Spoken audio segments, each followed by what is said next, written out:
Welcome to the Reality Check pre-Valentine's Day show. We're locked and loaded to go today with so much to talk about, but we'll thank Veronica for the nice cookies. Yummy. Let's start up the show with eating online. What a win, especially when it's cookies. Now, where can we start? Well, a lot of people think that Giancarlo Stanton to the Yankees was the biggest move of the offseason in baseball. But it looks like the Chicago Cubs have signed a bigger name. Now, not that puts you, Darvish, who, thank goodness, turned down the Yankees to go to the Cubs. Amen to that. No, the Cubs have signed a bigger name. The biggest move of the offseason. Put me in, coach. I'm ready to play today. Look at me. I can play center field. Barack Obama playing center field for the Chicago Cubs. Look, I have the picture right here. Let's see if we can get this pretty for the online audience. Let's see here. Does that do it? Nope, that didn't do it justice. Oh, man, what a glare on my phone. Let's see if I turn it down. Maybe that'll make it better. I don't want to be called any names or insults for a... Look at this picture. The portrait of one Barack Obama playing center field for the Chicago Cubs. You see, he's in the ivy, and he's doing what he does best, sit down and do nothing. Fly balls come overhead. What does he care?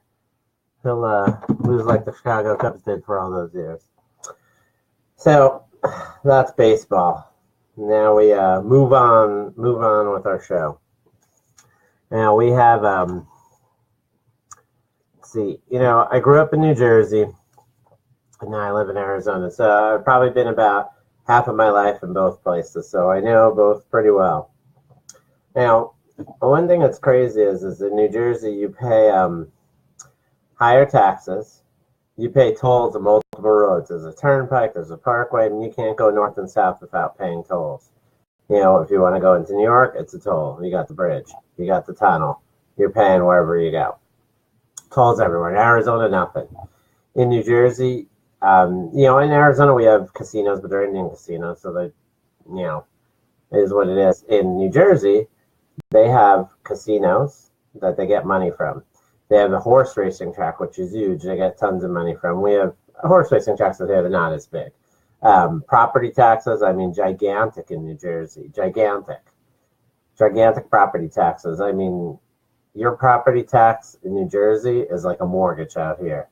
It's literally could be $700 a month, and that's your mortgage out here for half the places. Our property tax is nothing. You're talking under $600 a year for an average house in Arizona. Where is all the money going in New Jersey? The roads in Arizona are much better. Our roads are gorgeous here. Most of them you can barely hear yourself drive on. There's almost no potholes. It's like down the local streets, even there's cracks and all that from the heat, but they fix those things right away. There's no huge potholes. I remember in New Jersey when I used to drive a motorcycle, I'd sometimes come around the corner and stop waiting for it's okay for you to go, and man, your foot's in a pothole, you almost tip over your bike. Where is all the money going in New Jersey? With all the extra stuff between New Jersey to California, there's more people living. They collect more taxes. The space isn't as wide. Where's all the money going? How come the roads are poor? How come the schools, why isn't everything taken care of? Why isn't everything great in New Jersey? It's just one of those questions you got to ask. It's kind of like California, too. You go to a place in California, you see the crappiest roads. Why? With all the taxes they're charging, right? With all the, extra ways they have to make money, the horse tracks and stuff in California, the huge property taxes they have there, the money they make from Hollywood with all the films. And yet still, schools are horrible in California, the roads are horrible in California. They have shit maps, poop map, whatever you want to call it. Yeah, I just don't understand. Those places should be more like Arizona. We rip off our citizens less and they have more to show for it. You just don't know until you're here. You don't know the difference. It's crazy. We have our bad parts and all, but in general, the fact that I can drive up and down Arizona and not pay tolls is pretty awesome. But, you know, it is what it is. It's a little comparison from New Jersey to Arizona. One of the things that I was talking about in his budget plans is to defund PBS and NPR. I 100% agree.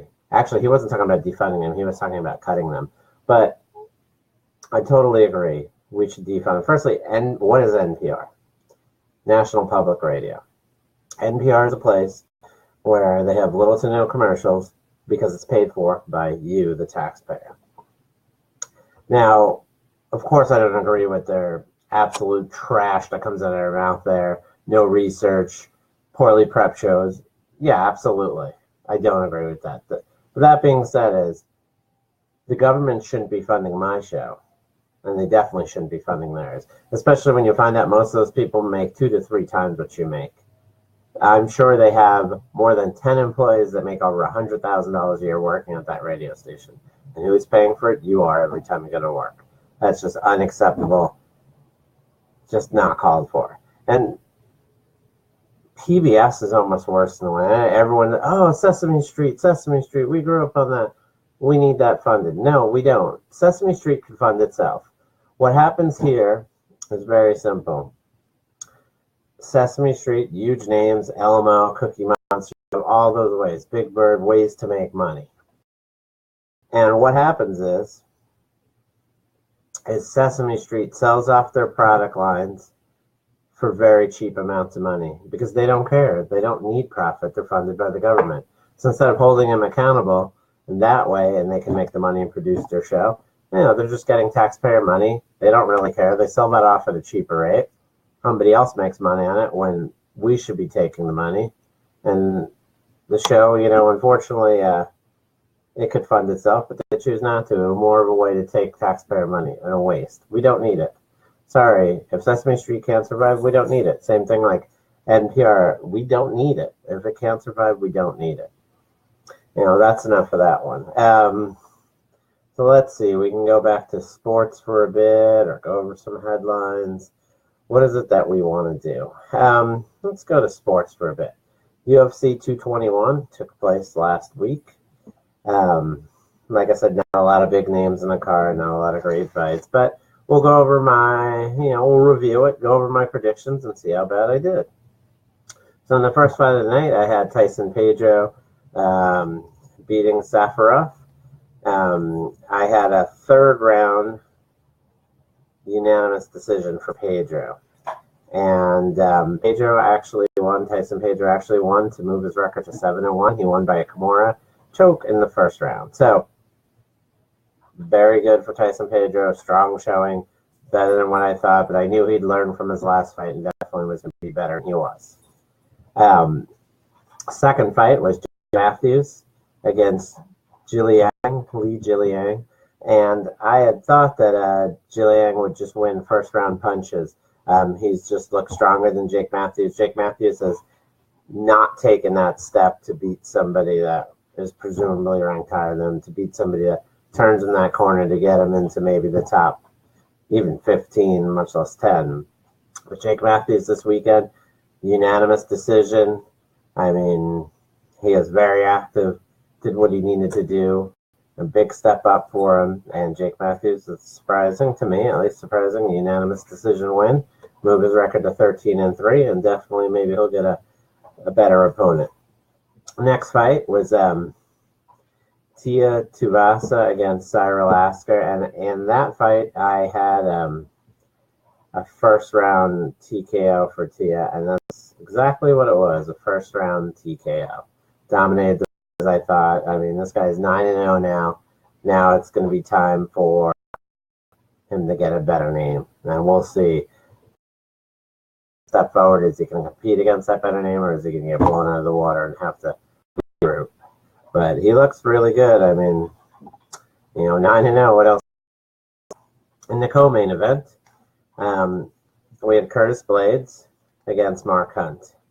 And I thought that Blades would be able to take Hunt down after trying like a third round TKO. And Blades actually, he won the fight. It was a unanimous decision.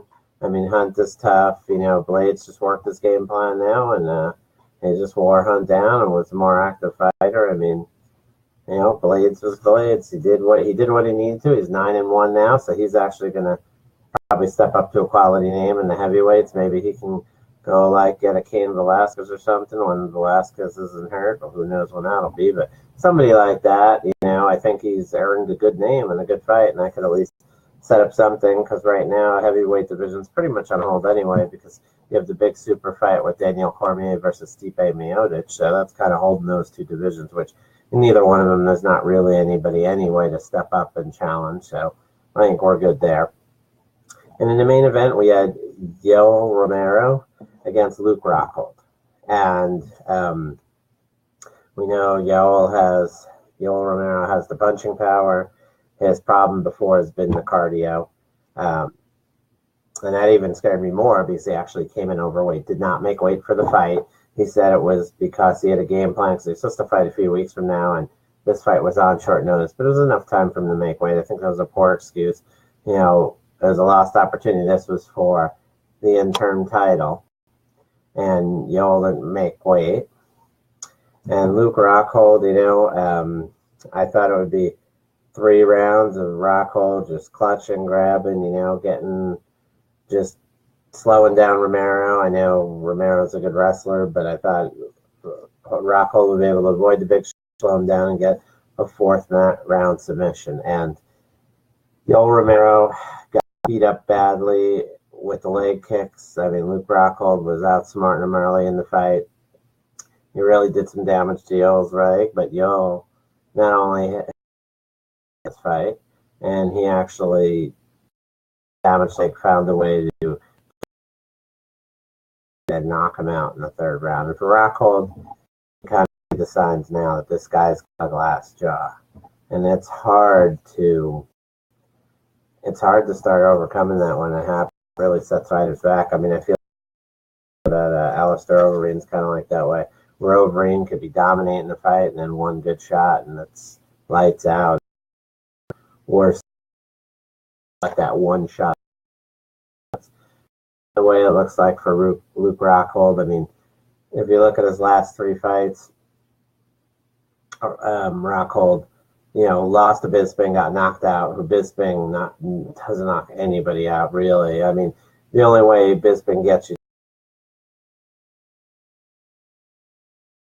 straight up knock Rockhold out. And then Branch even rocked Rockhold, and now with Romero, who is hard, but still, now you see the pattern, suspect chin, and I think that's going to be all she wrote, is him being a champion for Rock.